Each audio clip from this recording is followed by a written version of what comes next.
If you're ready to take your destiny into your own hands, you've come to the right place. This is The Bulletproof Entrepreneur, featuring interviews with the most exciting and amazing entrepreneurs. Here's your host, CIU.EDU.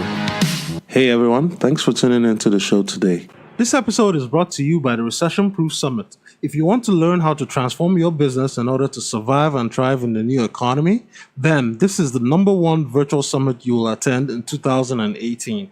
Featuring over 100 CEOs, entrepreneurs, thought leaders, and game changers, the Recession Proof Summit covers 10 learning tracks and is designed in order to help you succeed in every area of your business. For more details, visit www.odogwu.com. That's www.odogwu.com and sign up for the email list, and you'll get a lot of information concerning what the Recession Proof Summit is all about and how it can help you succeed and thrive in the future. And without further ado, on with the show. Go. Hey everyone, I have a great show today. I'm talking to Dr. Hans Finzel. Hans is a successful author, speaker, and a trusted authority in the field of leadership. He's trained leaders in over 5 continents, and for 20 years, he led an international nonprofit organization called WorldVenture. He helped the company expand to over 65 countries and built many leaders in his organization along the way. Today, he leads his new company, HDLeaders, and helps train and inspire leaders to become their best selves. He's written several books, and in particular, the bestseller in the 8th book he's written is titled The Top 10 Mistakes Leaders Make. But his new book is also titled Top 10 Ways to Be a Great Leader. So I'm pleased to have Hans on the show today to talk to us a little bit about himself, his experience, and to provide some words of wisdom and advice for those people that are starting their entrepreneurial journey. So Hans, welcome to the show. Thank you so much, Chi. Great to be with you today. Great. So Hans, could you please tell us a little bit about yourself and your background? Yeah, sure. I'm grew up in Alabama in the United States, went to college, grad school, and I grew up in a German family. You probably figure out what the name Hans. I'm pure German, so German is my first language. And I always kind of had an interest in leadership. People ask me, are leaders born or are they made? And I always say the answer to that is yes, both. People are born leaders and they're also made leaders. And I think it's more important what you learn than what you're born with. But I was kind of born with leadership, a personality, and charisma, you might say. And when I was a boy, I remember in my neighborhood where I grew up, I was always sort of the leader of the group. Then in high school, I had a rock and roll band, and I was the leader of the band. So leadership has always come to me. But early in my career, and my career is mostly in training and education, and I was actually in leadership training, but I had a terrible boss that made life miserable for me. I always ask people, hey, have you ever worked for a terrible boss? And, most people say yes. Yeah. And so that's when I kind of became interested in studying more about leadership. And I actually went back and got my doctorate in the field of leadership. And then I became a CEO of this big international nonprofit. And so I had the chance to actually practice what I'd been studying. And I didn't want to be a miserable boss. I wanted to be a good boss. And I'm not saying I'm a perfect boss. In my new book, Top 10 Ways to Be a Great Leader, I'm not like saying I am a great leader, but I've learned a lot through 30 years of being a leader and studying leadership and coaching leaders.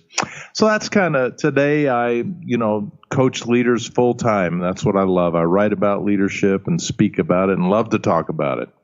Great.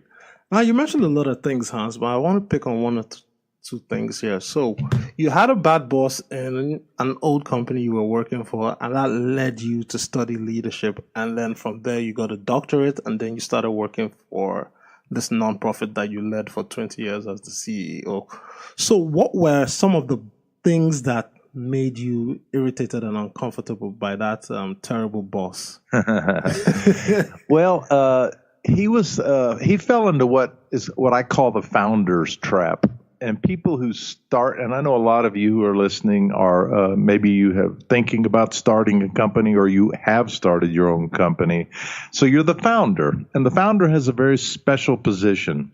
It's like a parent with the children, you know? Mm-hmm. Nobody can parent the children better than you can because you're the parent, and you're the parent of the company you founded also. And so the problem happens as the company becomes successful and grows and gets bigger, and you start hiring staff, that you become a real control freak, and you don't want to let go, and you want to make all the decisions, and all the ideas have to come from you because you started the company. Yeah. And I worked for that kind of a founder who was very smart and a great gifted visionary, but he was a total dictator, you know, and all he wanted to do was control everything, and he wouldn't be open to our suggestions or input. And that was very frustrating. So, you know, he became what I call in my book, The Top 10 Mistakes Leaders Make, which was born out of that experience. The number one mistake leaders make is what I call the top-down attitude. You know, I'm on the top and I control everything. So that's what created that situation. That's very interesting. So you learned that. I mean, you turned basically a lemon into lemonade, because that inspired you to learn more about leadership, and then also inspired you to write a book about bad leadership. So yeah, it did. I did.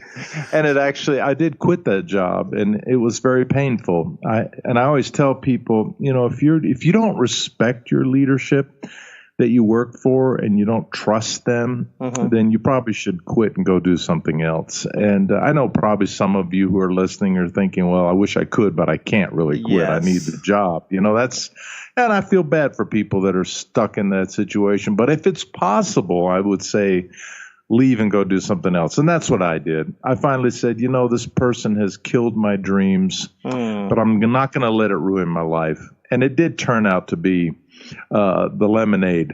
yeah. And it's funny you mentioned that, because I too worked in a situation where majority of the people working there did not like the leadership, so they started quitting one by one. And I still hear news from my ex-co-workers saying that, oh, the leadership is still as bad as it ever was, but I can't quit because I have insurance that this company is taking care of. You know, if I quit, what am I going to do? How soon can I get a job to start paying the bills and helping put food on the table and taking care of my family? So it really is a big problem when you know that there is a problem and it can't be fixed, and you just feel stuck and trapped, not knowing what to do. Yeah, that's a tough place to be. So you now joined this organization, and for 20 years you were the CEO. So what were some of the lessons you learned? Because obviously you said you are not the best leader, you're not an expert, but obviously you were also in the trenches there. So you learned something from your old job, and I do believe that you must have learned a lot of things. If you spent 20 years as a CEO, that means people really liked you and liked what you were doing. So what were some of the lessons you learned on the job as a leader of a large organization? Yeah, well, actually, that's what this new book is about. I did 10 chapters in this book, and it really is the greatest lessons I learned in those 20 years, because I asked myself when I finished that, and I resigned to go on to my leadership work, and now I'm the president of my own organization called HDLeaders. But if you look at the contents of the book, it really is organized around the greatest lessons I learned. So maybe we'd like to dip into some of them. And let me just say, I love top 10 lists. You probably figured that out. I was going to say, what's with you on the 10? Number 10. And so when I realized the word leadership had 10 letters in it, I got so excited. And I said, wait a minute, this is the perfect outline for the book. Can I make this work? Can I use the 10 letters and use the acrostic?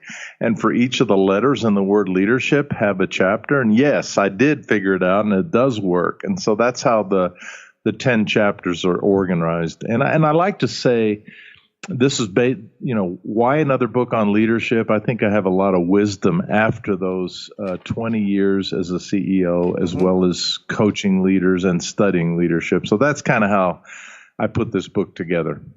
Great. All right. So let's dive right into it. So we'll start with the L, I guess. Yeah, the L in leadership. And I always say the two most important words in a leader's vocabulary is listen and learn, and they both start with L. And so the L in leadership stands for listen and learn. Great leaders are leaders that listen. They don't just talk. Leaders love to talk, and they don't like to listen generally, but you need to listen because sometimes the greatest ideas for your business will come from your people, especially if you're in sales or service, and the people who are actually doing the selling or providing the service, their feedback will make your company better. So a good listener will learn to listen well, take input, and also to learn. We live in a dramatically changing world, right? Yep. And so whatever you're doing is going to become obsolete if you don't change. And the way you change is to be a lifelong learner. So I like to say, if you stop learning today, you will stop leading tomorrow. So listen and learn. The two most important words in a leader's vocabulary. Yeah. And in that chapter, I made a note of something here because you said, I think it was one of the first things you said was that don't do what comes naturally. Now, most people would assume that if you are in a leadership position, that means you have enough experience and your experience has become second nature to you, like muscle memory. So you should start operating on an instinctive basis. But you're saying that shouldn't be the case. Why did you put it like that? Yeah, well, okay.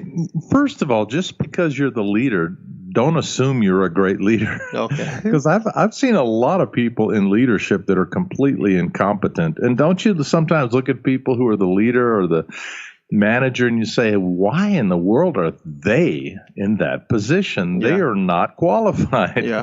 So the first thing I tell you is just because you're in a leadership position doesn't mean you're a great leader. And I like to say if you do what comes naturally, you won't be a great leader because first of all, you might have had a bad example. We tend to lead as we were led, And if you were led by a terrible boss in the past and you do what she did or he did, then you're going to be a bad boss. So, but I think naturally we are selfish people, right, Chi? Yeah. We are naturally self-centered people. And self-centered leadership is not good leadership. That's why I say if you do what comes naturally, you won't be a good leader because you have to learn to be a servant leader, which we can talk about a little bit later because the S in leadership stands for servant attitude. But that doesn't come natural. I think I had to learn, I started off my career, I was pretty arrogant and I was pretty full of myself. And it was all about me and my career. And I had some real painful experience, which I actually share in the last chapter where my pride got in the way. That's where I've learned the powerful lesson that good leadership is not about me, it's about we. Okay. And it's we together as a team. It's not just about me and myself. That's great leadership. Now, I know you just mentioned servant leadership not too long ago, and that's all the way down. But as you mentioned that, I thought of something here, so maybe we can skip to that now. And when people say servant leader, people think service, you're at the service of whoever reaches out to you. Somebody sends you an email, you must respond right away. If somebody asks you a question, you must do it. Everybody lines up to talk to you and get your advice. You must respond and give advice as people come. That means you don't have time for yourself. So could you break down what it actually means to be a true servant leader? Yeah, I'm so glad you mentioned that because there's a lot of misunderstanding about what servant leader is and what it is not. And that's probably worth the price of my book to read that chapter on the S in leadership for servant attitude, because I talk in that chapter about what it is and what it is not. But I'll give you a quick summary. Okay, my definition of servant leadership is when the leader cares more about the good of the team than his or her own enrichment. Okay, that's my definition. The leader cares more about the good of the team than his or her own enrichment. To me, it's an attitude of value. For example, what is your favorite sport, Chi? Basketball. Okay, basketball. All right, a basketball team will have a team captain, a team leader. But, it takes that person alone can't make all the scores, can they, and win the game. Yeah. No, it's a team effort, and some people are specializing in offense and some people specialize in defense. A servant leader knows that it takes every team player to win the game, and everybody is valuable. See, to me, servant leadership is an attitude, and I'm going to help our team win. So it's not just about my ego. It's about everybody else. Okay, now here's what servant leadership is not. It's not slave leadership. It's not where you just work 24/7 for whatever anybody wants you to do, you do it. It's not where you have an open door policy. I was talking to a lady the other day, an attorney, and I was on her podcast, and she was saying, I have an open door policy, and I can never get anything done because people are always in my office. I'm like, well, that's not servant leadership. That's kind of like slave, where you are working for everybody else 24/7. That's being a doormat. That's being taken advantage of. That you're not supposed to just be available all the time for whatever anybody wants from you. You have to set boundaries, and you have to. And I actually talk in that chapter about, as well as the A in leadership stands for accessibility. Maybe we can get to that next, but we have to be accessible, but we can't be 24/7 available. Okay, there's a difference. So that's, to me, servant leadership is an attitude of the heart, that it's not about me, it's about we. Yeah, and you also mentioned in that chapter that it's more about being a shepherd and a guide as opposed to being a doormat at the service and at the pleasure, serving at the pleasure of everyone. So yeah, it was. I was just going to say it was Nelson Mandela. I loved his leadership in South Africa, and he always said a leader is like a shepherd who leads from behind, and he lets the strongest sheep go out ahead. And I thought, wow, that's a beautiful image of servant leadership. So that could mean, if we're to translate that into the business world, that a true leader lets his subordinates, people under him, his managers, his directors, go on ahead and try to innovate and do things that are good and great for the firm. But he also makes sure that they do it in line with what is in the true objectives of the firm and the team, without dominating and domineering them into filling his whims. Yeah, insecure leaders don't want anybody else to get the limelight. Yes. They don't want anybody else to get the credit. Yes. But one of my favorite leaders in America was Ronald Reagan, President Reagan, and he had a sign on his desk that said, "It's amazing what a man can accomplish if he doesn't care who gets the credit." I love that. True. Because he was a leader who surrounded himself with great leaders and allowed them to shine and to be in the spotlight and to get the job done. And he didn't care. And to me, that's great leadership. Yeah. So I guess going off your discussion, we'll jump back to where were we? E? Yeah. A, the A in leadership. We don't have to go sequentially. Yes. No, you can pick some of your favorites, or that if you look at the list of chapters, maybe pick some. But let me just mention accessibility. Yes, let's do that. And vulnerability, because years ago, and I don't, in your country, I've noticed I've spent a lot of time on the continent of Africa. I've spent a lot of time in Asia. And I know that in different cultures, there are different power distances between leaders and followers. And but here in America, you've studied here, you've lived here. The power distance has, especially with millennials, has shrunk to zero. Yes. And so sometimes older leaders who are trying to work with millennials feel that millennials don't respect them because they're in their face. Yep. And they want to be right there with them. And it's really generational change where there's no longer any power distance.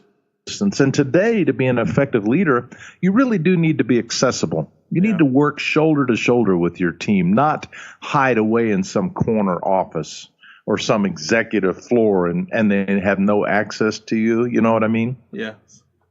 You have to be accessible and vulnerable.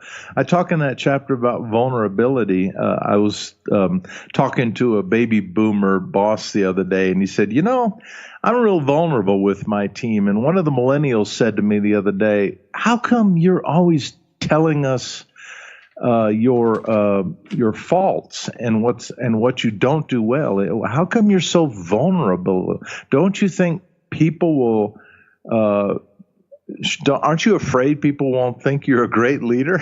And he said, should I be afraid of that? And she said, no, it's awesome. You're the first leader I've ever respected because you're vulnerable and you tell us you're not perfect. So accessibility and vulnerability, it really, really is what millennials love. They love that in their boss. Yeah.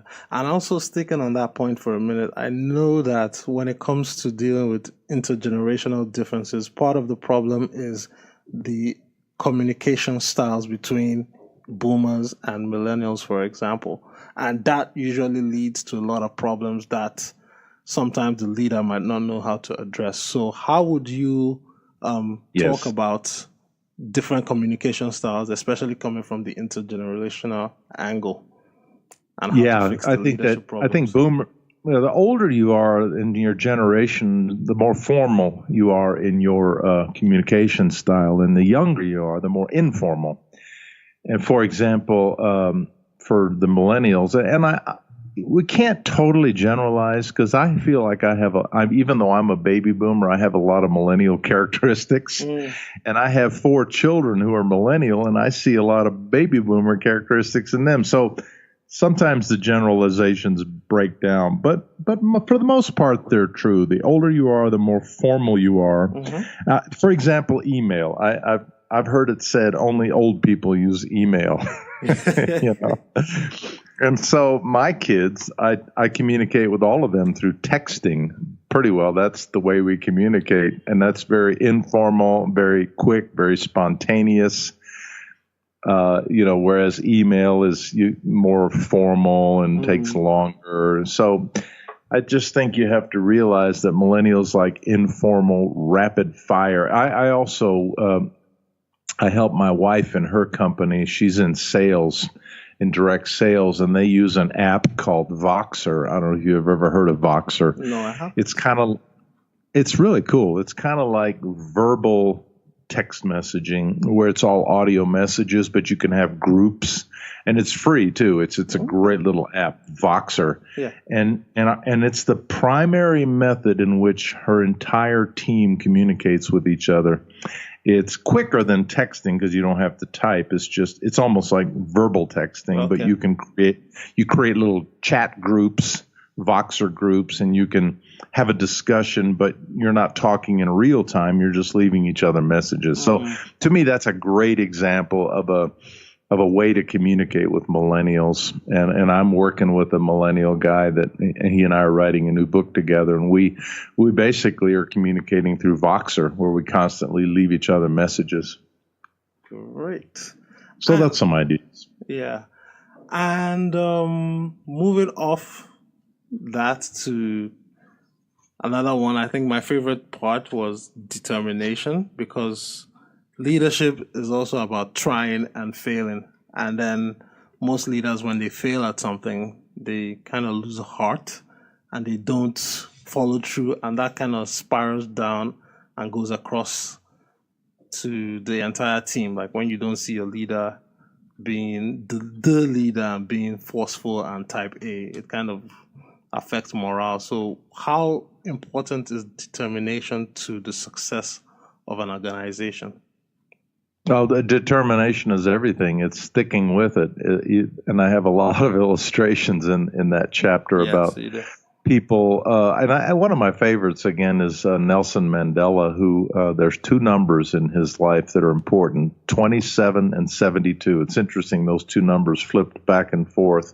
He spent 27 years in prison, and he was 72 when he got out and saved the country from ruin. And I thought, wow, there's a great example of somebody. He knew all those years that he was in prison, he was determined that he was going to get out and that he was going to make a difference. And they say he always treated his jail guards with great respect and dignity. You know, he didn't become bitter through failure. So you have to learn to become better through failure, not bitter through failure. And determination is just so important. And I think for the millennials, sometimes they don't want to pay the price. I like to say we have to take the stairs. Don't look for an escalator to success. You got to take the stairs. Yeah. Right? And that is prevalent today. Everybody wants the shortcut to success, you know, just want to release an app that's going to turn me to a billionaire overnight. That's the prevailing mentality right now. Right. They want to get rich quick. And my wife in her direct sales business, we run into people like that join her team and they want to get rich quick. They want to make a lot of money fast. And we say, you know, you can get rich slowly, but you're going to have to take the stairs and you're going to have to do the work. And that's what determination is all about. If you do the work and you're faithful and consistent, I believe you will be successful. But a lot of people will quit and they'll say, after a few months, I'm not making enough money. I'm going to go find something where I can get rich quick. There's not many things. There's a few people out there like the Mark Zuckerbergs of the world or the Bill Gates of the world, but those are few and far between. Yeah. And also part of the book, in that chapter, you also mentioned the different things or the different factors that can cause you to be discouraged. And you also said that regardless of that, you know, it shouldn't stop you in your journey. It almost reminds me of the passage where Paul said, what will separate us from the love of God? And he called all kinds of problems that can come in your way. And he said, you know what, despite all this, you know, that shouldn't let you be discouraged or stop you in your journey to success. Yeah, Paul is a great example. I mean, his passage where he talked about how many times he was shipwrecked and stoned and left for dead. And yeah, he faced a tremendous deal of opposition, as well as Moses, who I use in this chapter as another one of my favorite illustrations. I don't think anybody had a more difficult leadership assignment than Moses, and who had a worse set of followers, but he did not quit. He's a great example of determination. Yeah. And so out of the remaining factors that we haven't covered, could you talk about your favorite one and why that is also meaningful to... Sure. Yeah. I would say the H stands for hands-off delegation, the H. And I think delegation is such an important skill for good leadership, how to delegate well. And when I talk to people who work for terrible bosses, often they say they don't know how to delegate. Yeah. And now good delegation means you give somebody a responsibility and you give them the authority to do the job and you let them do it. I talk in this chapter about the 4 questions every follower asks. What am I supposed to do? Will you let me do it? Will you help me when I need it? And will you tell me how I'm doing? See, that's great delegation. If you can answer those 4 questions for the followers, the first one, what am I supposed to do? That's just about being clear on your expectations of what you want. Will you let me do it? That's so full of meaning there, because they want to know, are you going to give me the freedom, or are you going to micromanage me and you're going to look over my shoulder every minute? You know, are you really giving me the authority here with the responsibility? And then will you let me know how I'm doing? No, will you help me when I need it? And that's about, now good delegation is not out of sight, out of mind. You do need to be available along the way with checkpoints. I tell the story in this chapter about a fellow who was given an assignment and worked on it for 6 weeks and then came back to the boss and gave the boss this 50-page report, and the boss didn't respond. It was in his inbox, and several weeks later, my friend asked the boss, well, what'd you think about my report? And the boss said, we decided to do something else. Wow. and so both the boss and the follower were at fault because there were no checkpoints along the way. Yeah. You shouldn't just go off and, because you may get way off base. And now the boss wasn't fair because he didn't really tell this person, you know what, I'm not really giving you the authority. I just want your opinion.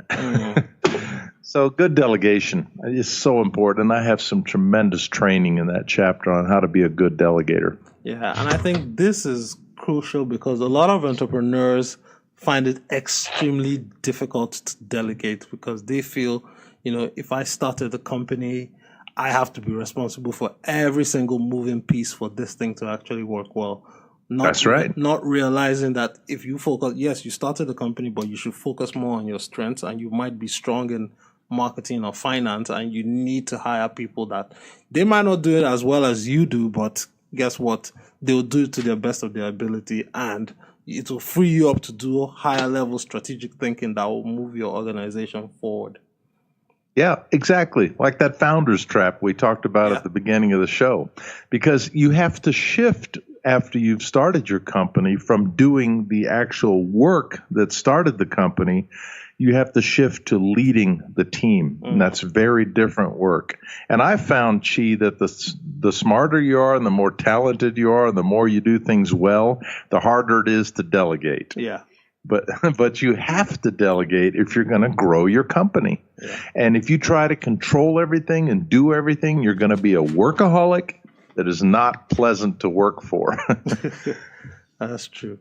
So let's switch gears a little bit. We've talked about the top 10 ways to be a great leader, and I'll link to the book in the show notes so that people can check it out on Amazon.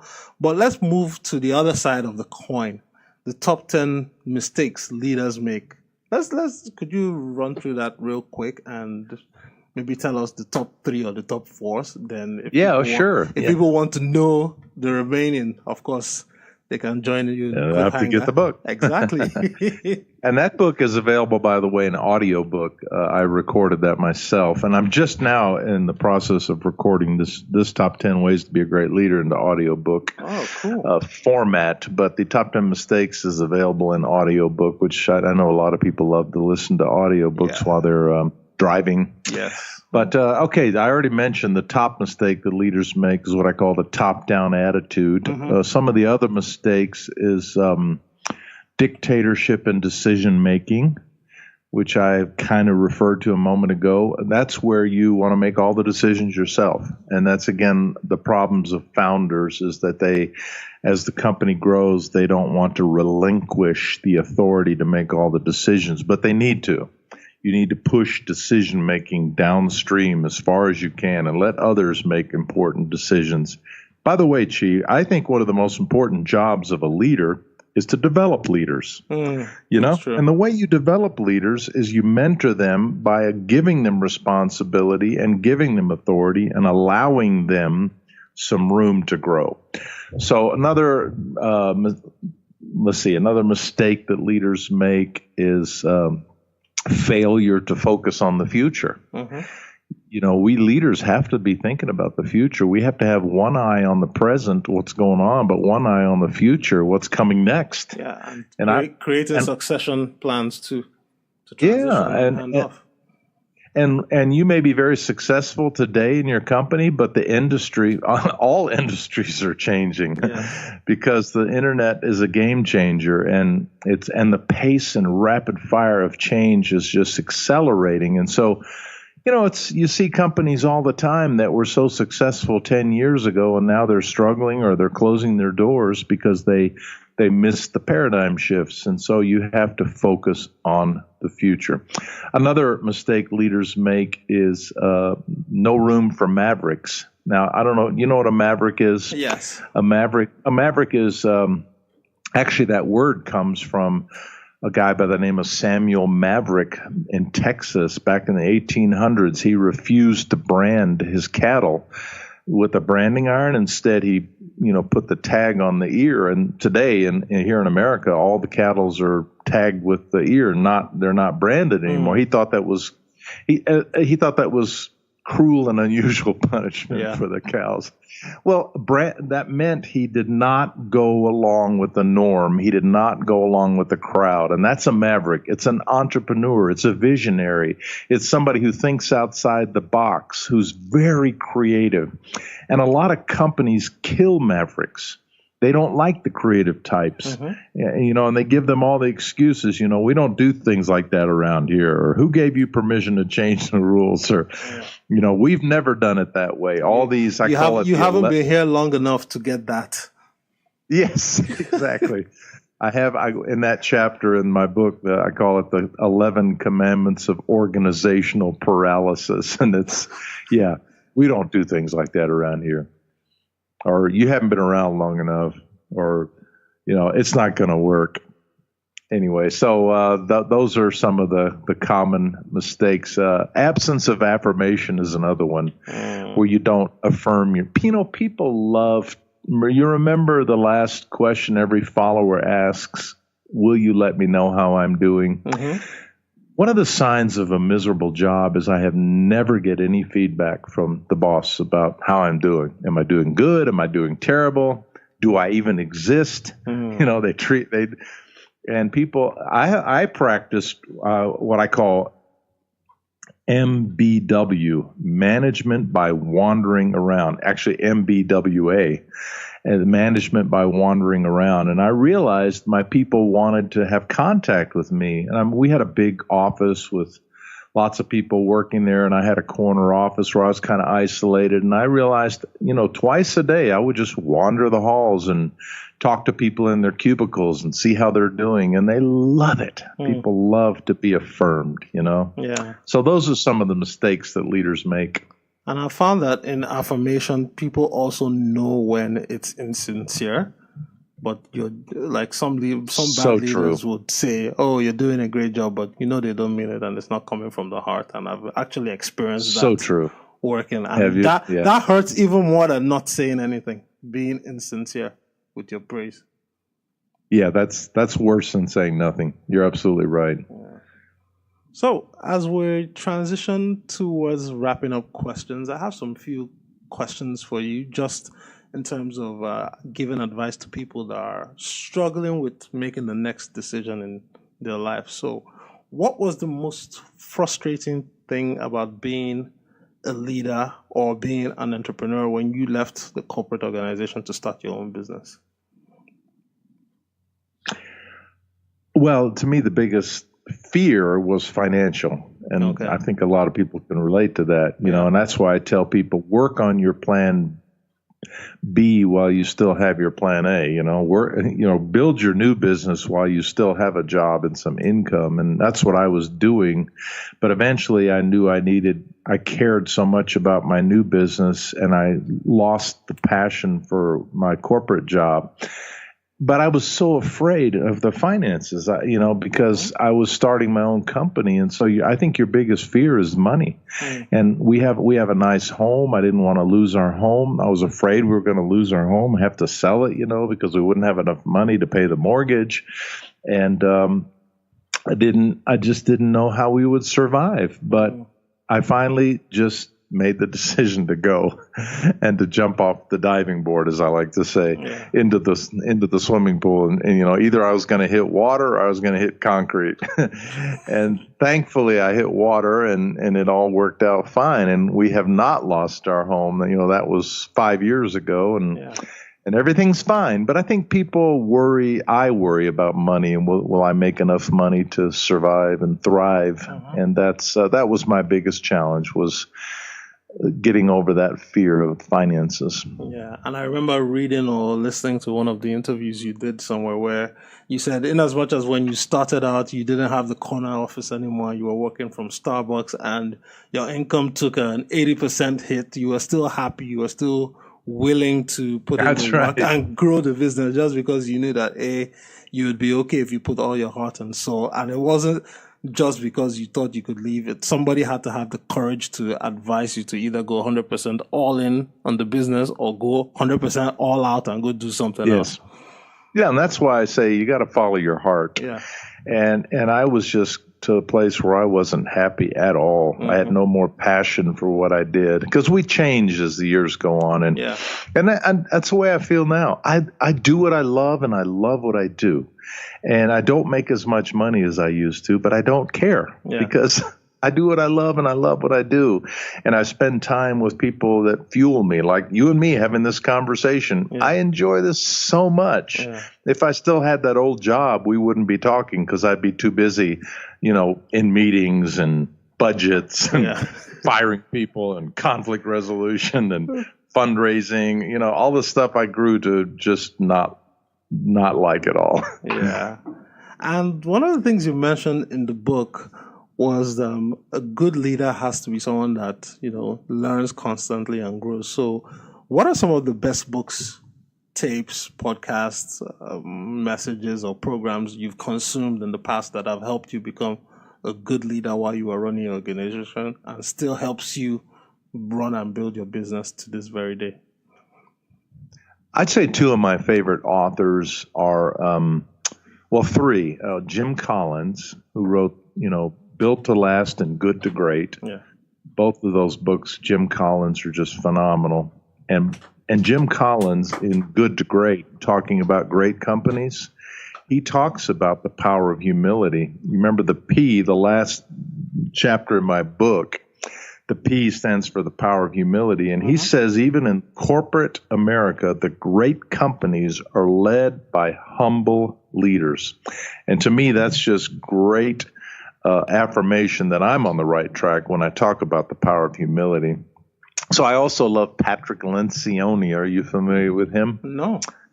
Patrick Lencioni, Lencioni. Patrick Lencioni has written a lot of books, but my favorite, most helpful book of his is called The 5 Dysfunctions of a Team. And he really gets it to the heart of why a lot of teams don't work well together. The 5 Dysfunctions of a Team by Patrick Lencioni. I think I've heard the name of that book in the past, but I didn't know who wrote it. And he's all about healthy organizations and healthy leadership teams. And then finally, Michael Hyatt. You probably have heard of Michael Hyatt. And his book, Platform, is what I basically use to help build my new business. He kind of goes through the steps. If you want to create an online platform, an online presence, how to go about doing it. So I love that book, Platform by Michael Hyatt. And of course, I listen to a lot of his podcasts too. Yeah. You probably have too. And they're very helpful. They're geared toward the entrepreneurs who are trying to build their own business. Yeah. And speaking of podcasts, you used to run your podcast for about 2 years plus before you shut that down, and I consumed it before interviewing you. So what were your experiences like, interviewing people in the leadership space and providing valuable teachings and words of wisdom as a podcaster before you decided you wanted to focus on another side, which is providing video content as opposed to just audio? Yeah, well, I do. I have 75 podcasts on my website, hansfinzel.com, and they're also on iTunes. I'm very proud of those 75 podcasts, and only about 10 are interviews. The rest I just do teaching on leadership, and they're all about a half hour long. So if you're interested in those podcasts, you can go to my website, hansfinzel.com, and you can see the directory of the podcasts. And if there's a topic that interests you, you can listen to that podcast. But after 75 shows, I felt like I had said everything I had to say, and I wanted to focus more on video content and writing books. So, I just felt, I had a wonderful time doing those podcasts, but I sort of felt like I had said enough. Yeah, and I enjoyed the one you had with your friend. I want to say his name is Mike, or is it Mick? Ooh. Mick Uclea. Yeah, that's right. Yes. About emotional intelligence. Exactly. Yes. Yeah, EQ. Great. Yeah, and the E in leadership stands for emotional intelligence. Yes. And that chapter, the second chapter in my new book, is also worth the price of the book because a lot of people don't know what emotional intelligence is, and it's much more important than IQ, how smart you are. And so for the listeners out there, I think this is second to the last question. If you were to go back in time, what would you do differently, knowing what you know now? I would have launched out on my own sooner. I waited 5 years to get the courage to do it. And I would have done it sooner. If you feel you're called to do something, I would say go out and do it. Don't put it off. I knew I needed to, but I hesitated. I would have been 5 years younger. And so that's probably the one thing I would do different. Right.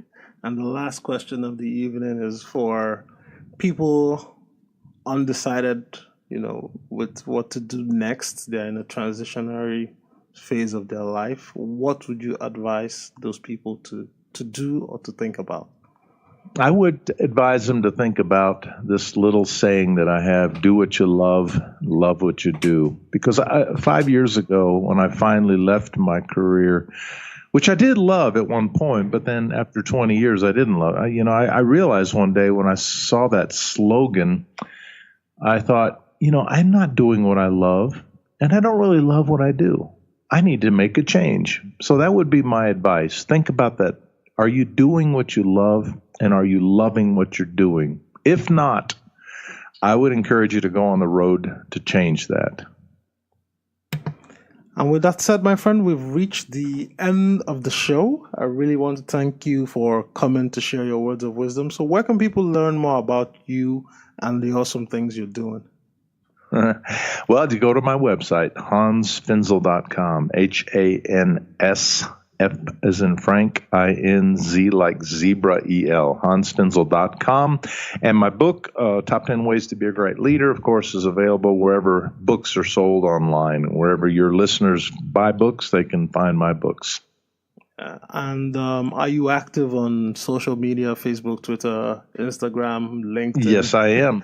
I am on all of the above, and my handles are all basically my name, Hans Finzel. Great. Okay. And my YouTube channel, if you want to watch some of those videos, is youtube.com/Hans Finzel, and you'll find my channel where I have lots of short videos that you can watch all about all topics leadership. Great.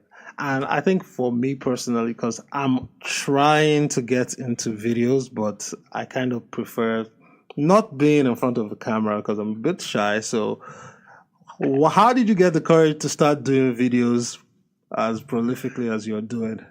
And what steps should I take personally? This is just for me, not for anyone else. Well, I had a professional help me actually do the filming, and that helped because you'll notice they're quite professional. But I found that YouTube is king, and that again, Michael Hyatt is the one who says, people are a lot more into video than they are into podcast audio.